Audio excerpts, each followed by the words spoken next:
jeter, une maille serrée, un granit, et c'est parti. Exhibile tendrement ces petites abeilles, toujours occupées, jamais en veille. C'est pas compliqué, on va y arriver avec nos menus. Ami crochet. Bonjour à tous, j'espère que vous allez bien. On se retrouve aujourd'hui, pas vraiment pour un nouveau pas à pas. J'ai fait il y a quelque temps un sac et vous avez été nombreuses à relever qu'il serait pas inintéressant d'en faire un tapis. Alors, j'ai essayé de faire avec des carrés. J'ai trouvé que c'était bien moins joli que les hexagones que j'avais fait. Donc, je me suis dit, je vais pas m'embêter, je vais reprendre les hexagones. J'ai juste fait un tout petit changement. Et puis, comme vous pouvez voir, alors, le fil, c'est déjà du ribon de deux couleurs différentes. Comme vous pouvez le voir, il y a deux teintes différentes. Vous avez donc le ribon qui vient de la boutique Laine du Monde, le 753 pour le plus clair et le 768 pour le plus foncé. Tous les liens seront bien évidemment en barre d'informations. Donc, on va venir crocheter. Pour celles qui crochetent lâche comme moi, en numéro 6, si vous crochetez normal, prenez du 6,5 voire du 7. Et si vous crochetez serré, prenez du 7 voire du 8. Il va falloir joindre donc ces hexagones de ribon. Pour ça, j'avais choisi une première méthode qui était du fil transparent, sauf que ça ne se repasse pas. Donc réfléchissez bien si vous voulez le repasser ou pas. Il n'y a pas tellement besoin, mais enfin c'est à vous de voir. Et après j'ai choisi d'utiliser donc carrément du fil tout simple, un bon fil solide bien évidemment, qui va permettre que ça tienne bien.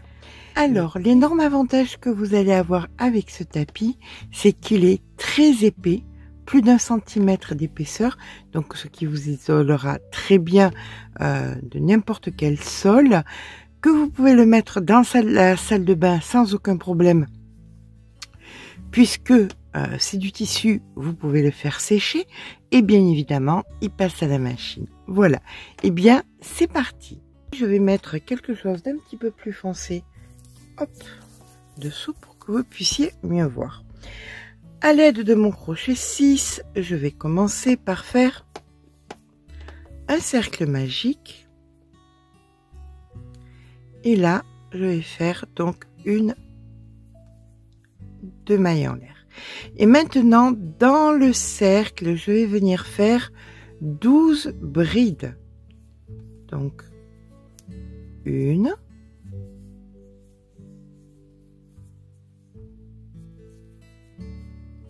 2, la première bride étant ici. Si vous voulez, la première maille, pardon, étant ici, si vous voulez la marquer, c'est plus simple pour vous, vous pouvez la marquer de cette manière. Donc, quand on a les 12, eh bien, écoutez, on se rejoint, donc, simplement 12 brides dans notre cercle magique.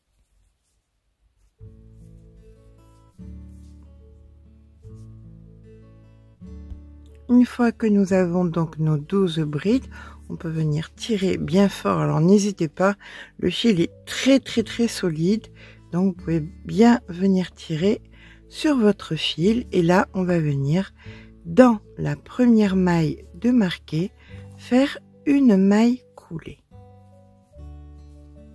Voilà. Moi, je prends le fil qui me reste et je vais venir le travailler en même temps de façon à le rentrer directement. Nous allons faire maintenant donc des boulettes. Voilà, on va venir donc tirer un petit peu le fil comme ceci et nous allons venir mettre le fil sur le crochet. On pique ici dans la première maille, on récupère le fil une fois, deux fois, on fait un jeté et deux mailles en l'air. Et ça, vous allez le faire dans toutes les mailles que vous allez rencontrer.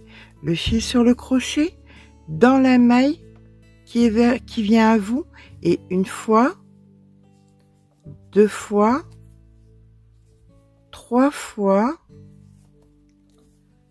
un jeté et une, 2 mailles en l'air. Et donc ça, vous allez le répéter 12 fois puisque vous avez 12 mailles qui se présentent à vous tout en rentrant le fil que nous avions donc derrière. D'accord? Je vous rejoins quand j'ai donc mes 12 boulettes. Donc une fois que nous avons nos 12 boulettes, on fait nos 2 mailles en l'air et nous venons dans la première maille ici faire une maille coulée. On va venir faire une seconde maille coulée dans le premier espace qui suit, juste ici.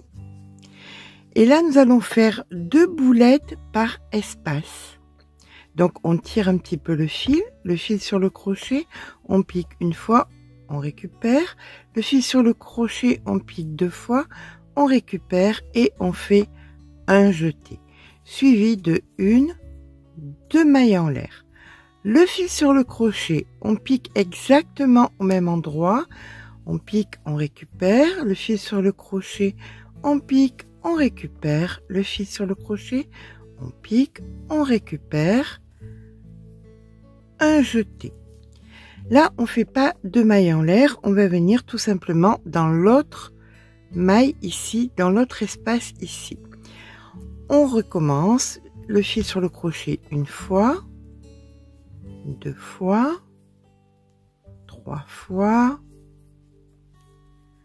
un jeté, 1, 2 mailles en l'air et on recommence. Une fois, 2 fois,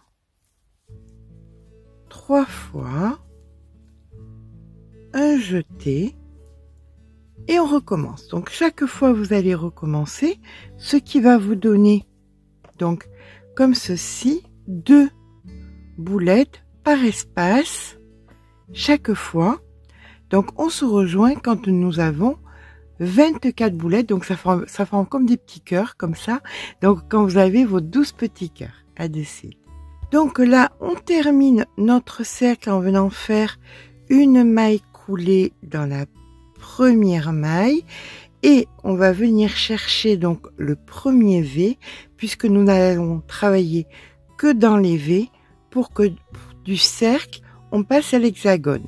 Donc on vient dans notre premier V ici, on fait une maille coulée, 1, 2 mailles en l'air comptant comme une bride, on vient faire 2 brides supplémentaires, donc 1 et 2,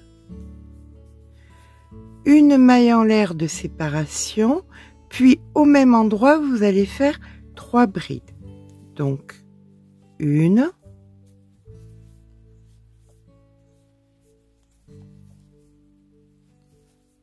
2 et 3. Voilà ce que nous avons obtenu. Et là maintenant on alterne. Une fois on fait cette séquence et dans celle d'après on vient faire uniquement 3 brides. Donc 1,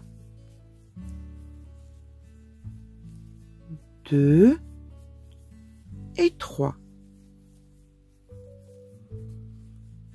Dans le V suivant, on refait 3 brides. Donc 1, 2,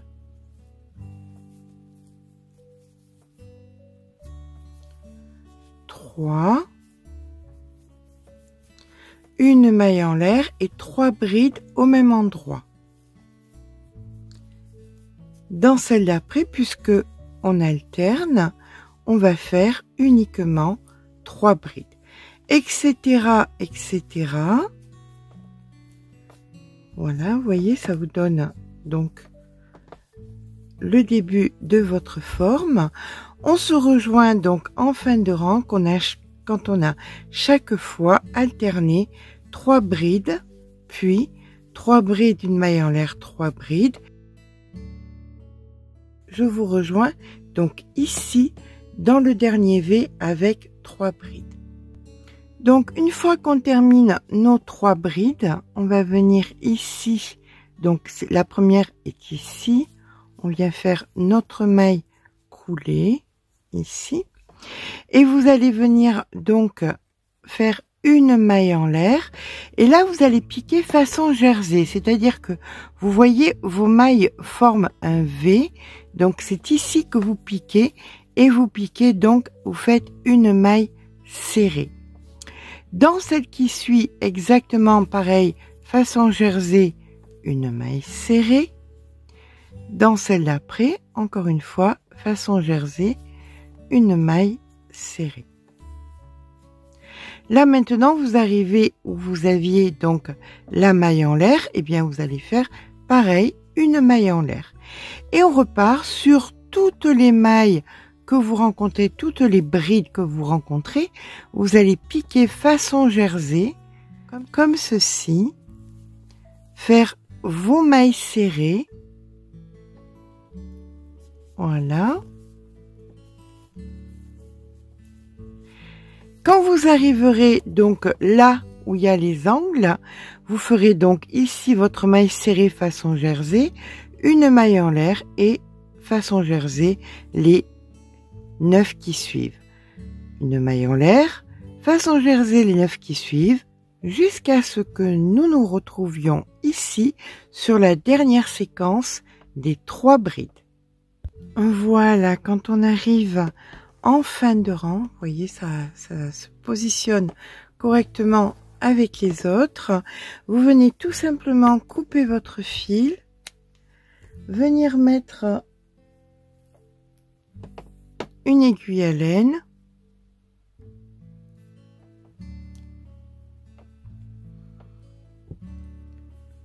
vous allez rentrer votre fil donc dans la maille du rang précédent. Alors faites attention, si vous piquez dans le tissu, c'est parfois un petit peu gênant, mais bon, il suffit de titiller un petit peu, vous voyez, ça passe. Là, hop, vous récupérez votre maille comme ceci, et là vous venez terminer donc votre ouvrage. Vous allez donc rentrer votre fil un maximum. Voilà, donc vous le rentrez bien puisque il doit passer à la machine sans aucun problème. Donc il ne faut pas qu'il se défasse. Donc vous venez bien chercher les endroits où vous pouvez bien le rentrer. Voilà, vous n'hésitez pas à aller bien plus bas, à venir chercher là où il y a les allers et retours. Vous faites vous-même pas mal d'allers et retours. Comme ceci. Hop. À l'arrière, hein, bien évidemment, vous rentrez comme ça bien à l'arrière. Une fois que c'est fait, vous coupez votre fil. Et on est prêt à joindre notre ouvrage. Alors, pour ma part, j'ai décidé de faire des rangs. Vous voyez, là, il y a des rangs de plus foncé, puis des rangs de clair, puis des rangs de plus foncé. Voilà, vous le voyez en bas.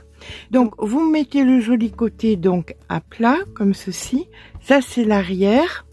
Et là, vous venez mettre donc, bien évidemment, l'arrière aussi. Et vous venez placer, comme ceci. Vous allez venir piquer donc là où on avait fait la maille en l'air. Vous avez le brin avant et le brin extérieur. Dans le brin extérieur, vous venez piquer. Vous faites un nœud. Alors j'ai doublé mon fil, bien évidemment, c'est beaucoup plus simple. Et là, vous venez vous mettre au même endroit. Là où vous avez fait votre maille en l'air, dans le brin extérieur, ici, et vous venez joindre, voilà, ici. C'est du tissu, hein, donc c'est vraiment très simple à joindre. Alors si vous voulez en faire deux points par maille, à vous de voir. Vous voyez, il n'y a rien de plus facile. Hop. Bien mettre les brins extérieurs. Si vous n'avez pas confiance en vous, n'hésitez pas à mettre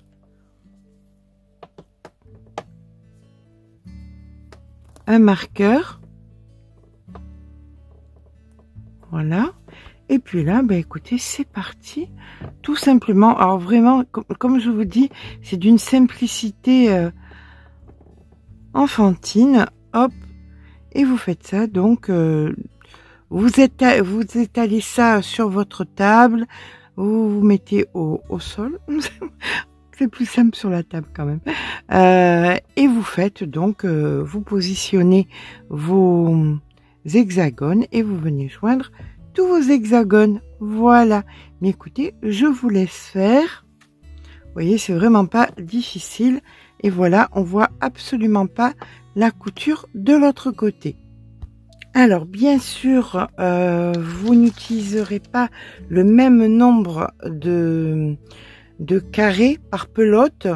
Ça dépend de votre façon de crocheter. Donc, nous avons d'un côté de l'hexagone à l'autre 57 cm. Donc, normalement, de l'autre côté, ça doit être pareil. On va vérifier. Hop, de là à là. Voilà, on a bien 57 cm. Sur la largeur des trois là, des trois plus clairs, on a 57 cm aussi. Donc, un hexagone fait de 7 hexagones est égal à 57 cm à peu près donc de diamètre. Maintenant, alors, pour faire cet hexagone, il vous faut une pelote 3/4. Maintenant, n'hésitez pas, si vous faites en uni, de prendre une pelote de plus. C'est toujours mieux plus que moins. Au moins, on râle pas quand s'il en manque juste 4 mètres. Et si vous faites en bicolore, eh ben, prenez 2 pelotes. Mais avec tout ce qu'on fait tout le long de l'année avec ce genre de produit, je vous garantis que ça vous servira. Voilà. Eh bien, j'espère que ce tapis agrémentera joliment une pièce de votre maison, que ce soit la salle de bain, que ce soit une chambre, un salon, peu importe. C'est très joli, c'est surtout très isolant. Voilà. Et ça passe à la machine, ça c'est génial. Si ça vous a plu, n'hésitez pas à mettre un petit pouce en l'air, ça fait toujours plaisir. N'hésitez pas à vous abonner. Sur ce, je vous fais de gros bisous et je vous dis à très vite pour un nouveau tuto.